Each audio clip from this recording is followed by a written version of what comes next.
तो आज हम देखने वाले हैं रोगों के बारे में। हमने बहुत सारी जानकारी देखी है ना, रोगों के बारे में हमने देखे बीमार पशुओं के लक्षण, स्वस्थ पशु के लक्षण और उनके शरीर का तापमान। और अभी हमारे क्या चल रहा है, पशुओं के सामान्य रोग फर्स्ट। पशुओं के सामान्य रोग फर्स्ट में दो ही मुख्य रोग है, खुरपका और मुंह पका। ठीक है, इनको हम अध्ययन करेंगे। लेकिन इससे पहले हमने देखे थे बीमार पशु है तो उसके क्या लक्षण होंगे, स्वस्थ पशु है तो उसके क्या लक्षण होंगे, और बीमारी से बचाने के लिए क्या उपाय करना चाहिए। ये सारे तत्व हमने इसमें अध्ययन किए थे। अब आज की जो हमारी क्लास होने वाली है, आज की क्लास में हम देखेंगे पशु रोगों का सामान्य वर्गीकरण। पशु रोगों का सामान्य वर्गीकरण में हमने बहुत सारा वर्गीकरण देखे थे, और उन वर्गीकरण में हमने देख लिए थे विशिष्ट कारणों के अनुसार रोगों का वर्गीकरण। क्या देख लिए थे? विशिष्ट कारणों के अनुसार रोगों का वर्गीकरण। और आज हम देखेंगे रोग के संक्रमण के अनुसार। इसके आधार पर रोग के संक्रमण के अनुसार, रोग के संक्रमण के अनुसार जो रोगों को बांटा गया है वो कितने भागों में तीन भागों में। कितने भागों में? तीन। प्राथमिक रोग, वे रोग जो स्वतंत्र पूर्वक होता है और किसी दूसरे द्वारा प्रभावित नहीं होता है। मतलब प्राथमिक रोग ऐसा रोग रहता है केवल एक ही पशु में हुआ तो उसी में रहेगा, वो फैलता नहीं। जैसे रेबीज कुत्ते के काटने से होता है वायरस के कारण, तो जिसको कुत्ता ने काटा है ये उसी को होगा। उसके साथ में यदि कोई दूसरा पशु रहता है, खाता पीता है तो उसको नहीं होने वाला। ऐसा रोग क्या कहलाएगा? प्राथमिक रोग। द्वितीयक रोग, नाम से ही पता चल रहा है कि प्राथमिक रोग होने के पश्चात वह बढ़कर द्वितीयक रोग का उद्भव करता है। मान लीजिए रेबीज की यदि हमने इलाज नहीं किए प्राथमिक रोग का, तो वो आगे बढ़कर दूसरा रोग हो जाता है, मतलब उसका दूसरा रूप धारण वो कर लेता है। तो ऐसा रोग क्या कहलाता है? द्वितीयक रोग की श्रेणी में आता है। फिर क्या दिया है? इंटरकरेंट रोग। कौन सा रोग? वे रोग जो प्राथमिक रोग के अंतिम परिणाम स्वरूप होता है।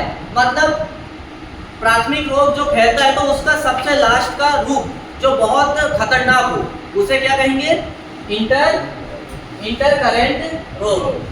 अब हम क्या देखने वाले हैं? रोगों के चिकित्सीय स्वरूप के अनुसार। किस स्वरूप के अनुसार? चिकित्सीय स्वरूप के अनुसार कि अति तीव्र रोग और अल्प तीव्र रोग। अति तीव्र रोग कैसे होते हैं? देखो क्या पहचान होती है। रोग अति तीव्र और कुछ घंटे से लेकर 48 घंटे तक रहता है। ऐसा रोग अति तीव्र रोग उसे कहेंगे जो बहुत तेजी से फैल जाता है। जो क्या होता है? बहुत तेजी से फैल जाता है, और इतनी तेजी से फैलता है कि वो कुछ घंटों से लेकर 48 घंटे तक रहता है। कितने घंटे तक रहता है? 48। और यदि 48 घंटे के अंदर आपने यदि चिकित्सा नहीं की, मतलब चिकित्सक को नहीं बुलाया, यदि डॉक्टर से आपने पशुओं की इलाज नहीं कराया, तो 48 घंटे के बाद पशु क्या हो जाता है? मर जाता है। क्या हो जाता है? मर जाता है। इसीलिए से क्या कहते हैं? अति तीव्र रोग। क्या कहते हैं? अति तीव्र रोग। तीव्र रोग अचानक तीव्र और कम समय जैसे 3 से 14 दिन तक रहता है। ऐसा रोग धीरे धीरे फैलता है। ऐसा रोग क्या करता है? धीरे धीरे फैलता है और धीरे धीरे असर दिखाता है। धीरे धीरे क्या करता है? असर। और असर दिखाने में 3 से 14 दिन का समय लग जाता है। कितने दिन का समय लग जाता है? 3 से 14 दिन। अब अल्प तीव्र रोग। अब अल्प तीव्र रोग या वह रोग होता है या है जो 2 से 4 सप्ताह तक रहता है। कितने सप्ताह तक रहता है? 2 से 4। अब ऐसे रोग की श्रेणी में क्या आता है? देखो तीव्र रोग हमने नहीं देखे थे, तो तीव्र रोग कौन सा कहलाता है? खुरपका मुंह पका कहलाता है। कौन सा कहलाता है? खुरपका मुंह पका। ये खुरपका मुंह पका का वायरस, मान लीजिए पशु कहीं चरने गया या किसी संक्रमित पशु के संपर्क में आया, तो ये एक ही दिन में आपको असर देखने को नहीं मिलेगा। वो संक्रमित पशु का वायरस स्वस्थ पशु के अंदर जाएगा, माध्यम चाहे चारा हो, जूठा पानी हो या कुछ भी हो, तो जब वो स्वस्थ पशु के अंदर घुसेगा तो उसको 7 से 14 दिन में वो असर दिखाएगा।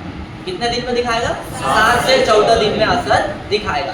ऐसा रोग कौन सा है? खुरपका है ना। अल्प तीव्र रोग।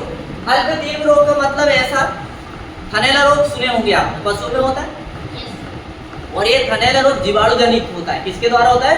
जीवाणु जनित। ये क्या काम करता है? इसके जीवाणु पहले थन में घुसते हैं, थन में जहाँ से दूध आता नहीं बाहर होल में, वहां से प्रवेश करते हैं और तुरंत असर नहीं दिखाते। ये असर दिखाते दिखाते इन्हें 2 सप्ताह से लेकर 4 सप्ताह तक का टाइम लग जाता है। कितना सप्ताह है? 2 सप्ताह से लेकर 4 सप्ताह का टाइम लगता है।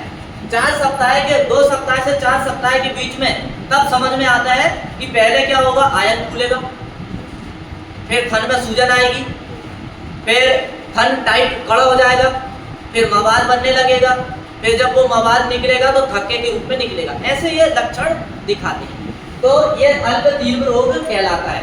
कौन सा रोग? अल्प तीव्र रोग कहलाता है। और अल्प तीव्र रोग कौन सा है? हनेला रोग है। कौन सा है? हनेला। अब आता है दीर्घकालिक रोग। कौन सा रोग? अब ये दीर्घकालिक ऐसा रोग रहता है, इसको फैलने के लिए या बहुत तेजी गति से महामारी के रूप में धारण करने के लिए 4 सप्ताह से और भी अधिक समय लग जाता है। कितना लग जाता है? 4 सप्ताह से अधिक समय लगता है। मतलब ये 2-4-5 महीने तक धीरे धीरे करके अपनी संख्या को क्या करता है, जीवाणु की, विषाणु की बढ़ाता है और फिर बहुत खतरनाक रूप ये धारण करता है। मतलब बहुत समय लगता है। तो ये हमने देख लिए थे रोग की चिकित्सा स्वरूप के अनुसार। अब कौन से रोग देखेंगे? रोग की तीव्रता और फैलने के आधार पर। रोग की तीव्रता और फैलने के आधार पर। तो ये देखते हैं हम जो आता है महामारी रोग। कौन सा रोग? महामारी रोग। इस प्रकार के रोग का प्रभाव बहुत बड़े क्षेत्र में होता है। जैसे कोरोना, 1-2 लोग पॉजिटिव आए थे विदेश से, लेकिन वो यहाँ भारत में प्रवेश जैसे ही किए और फिर वो धीरे धीरे क्या है, संपर्क में आए और चैन बनती गई। चैन बनती गई तो इतनी बड़ी चैन बन गई कि अचानक से महामारी के रूप में धारण कर लिया। ये वही रोग है महामारी। मतलब अचानक से 1-2 को होने के बाद फिर 2-4 दिन में पूरे बड़े पैमाने पर फैल जाता है। इस प्रकार के रोग का प्रभाव बहुत बड़े क्षेत्र में होता है और महामारी का रूप लेता है, जिससे बहुत अधिक संख्या में पशु प्रभावित होते हैं। अब ऐसे रोग में क्या आएगा पता? महामारी रोग में क्या आ सकता है? पशु प्लेग। कौन सा सकता है? पशु प्लेग। और मुर्गियों में देखिए तो रानीखेत होता है। क्या होता है? रानीखेत। एक मुर्गी को हुआ, यदि वो मुर्गी पोल्ट्री फार्म में है, आप देखेंगे घंटों ही घंटों में सांस लेगी, वो छोड़ेगी, तो सांस लेगी छोड़ेगी तो जहां पर वो है वहां बहुत सारी मुर्गी रहती है। वो ऑक्सीजन वहीं फैलती रहती है। वो ऑक्सीजन में क्या हो जाते हैं, बहुत सारे वायरस। अरे अंदर से छोड़ रही नहीं वो ऑक्सीजन में, जो जब वहाँ की ऑक्सीजन जब रहेगी दवड़े में या फिर फार्म में, तो वो ऑक्सीजन वहीं से आएगी जाएगी तो वो पूरे ऑक्सीजन में फैलेगी, तो पूरी मुर्गी वही ऑक्सीजन को लेगी। घंटों में आप समझ नहीं पाओगे और पूरी मुर्गी संक्रमित हो जाएगी। ऐसा रोग क्या कहलाता है? महामारी रोग। और 2-4 घंटे में देखोगे कि मुर्गियों की मरने की संख्या भी अपने आप बढ़ते चले जाएगी। मुर्गी उगेगी, बुखार आएगा, नाक बहेगी, लार बहेगी और ऐसी गर्दन की और बस पटाख से गिर जाएगी। ये रानीखेत रोग के लक्षण। अब देखते हैं स्थानिक रोग। कौन सा रोग? स्थानिक रोग। बहुत ध्यान से समझना। इस प्रकार के रोग में विशेष जाति एवं नस्ल के स्थानीय पशु प्रभावित होते हैं और लंबे समय तक उस क्षेत्र में ये रहता है। जैसे एंथ्रेक्स और एक टंगा। एक टंगा मतलब क्या होता है पता है? कौन सा रोग होता है एक टंगा? लंगड़ी रोग। कौन सा होता है? लंगड़ी रोग। स्थानिक मतलब ये कोई शरीर के किसी एक अंग में होते हैं, शरीर के कोई एक विशेष अंग में होते हैं। अब ये लंगड़ी रोग ये गर्दन में थोड़ी होगा, कोई विशेष स्थान में, मतलब पशु के कहाँ होगा? पैर में ही होगा। अरे जब तो पैर लंगड़ा के चलेगा पशु, यस सर, तो उसका स्थान फिक्स है कि नहीं? कहाँ पर होगा? पैर में होगा। अब ये एंथ्रेक्स रोग, एंथ्रेक्स रोग कहाँ होता है? लंग्स में होता है। कहाँ होता है? लंग्स। तो उसकी जगह फिक्स है कि नहीं?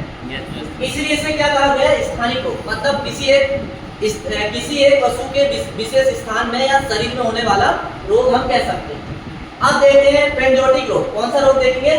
पेंजोटिक रोग। पेंजोटिक रोग का उदाहरण है इन्फ्लुएंजा। उत्पत्ति के आधार पर देखेंगे। किसके आधार पर देखेंगे? अब उत्पत्ति के आधार पर पहला रोग क्या है? आंतरिक रोग। कौन सा रोग? आंतरिक रोग। ये रोग स्थान विशेष पर ही प्रचलित होते हैं। अब इसमें क्या आता है? ट्यूबरकुलोसिस। और दूसरा क्या आता है? फाइलेरियोसिस।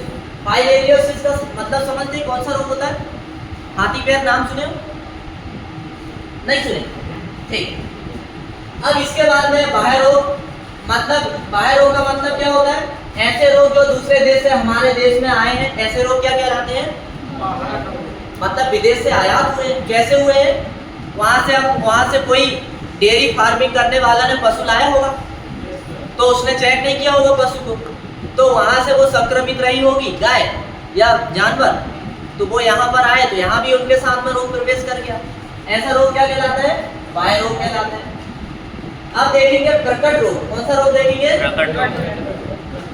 मतलब ये नई बीमारी रहती है। मतलब ये क्या रहता है? नए अचानक से कहीं भी किसी भी स्थान पर ये फैलना चालू हो जाती है। देखो, इस प्रकार के रोग कहीं पर भी अस्तित्व में नहीं होते, परंतु अचानक नई बीमारी के रूप में प्रकट हो जाते हैं। मैट कॉर्ड रोग और काटा रोग, ऐसे बहुत सारे रोग हैं ना। अब देखते हैं हम मिट्टी से फैलने वाले रोग। कौन से? मिट्टी से फैलने वाले। मिट्टी से फैलने वाले रोग कौन से? देखो, यदि मान लीजिए पशु के शरीर में कुछ लग गया, घाव बन गया, पशु के शरीर में घाव बन गया, कट गया, पशु नीचे बैठेगा जमीन में, तो नीचे बैठेगा जमीन में, तो वो जमीन में ये विषाणु पाए जाते हैं और वो कटे वाले स्थान से फिर ये शरीर के अंदर क्या कर जाएंगे? प्रवेश कर जाएंगे। अब ऐसे रोग की कैटेगरी कौन से आते हैं? जो मिट्टी के माध्यम से फैलते हैं। टेटनस और ब्लैक लेग। कौन सा? टेटनस और ब्लैक लेग। मिट्टी द्वारा फैलने वाले रोग समझ में आया? अब इसके बाद में भोजन द्वारा फैलने वाले रोग। कौन से? भोजन द्वारा। अब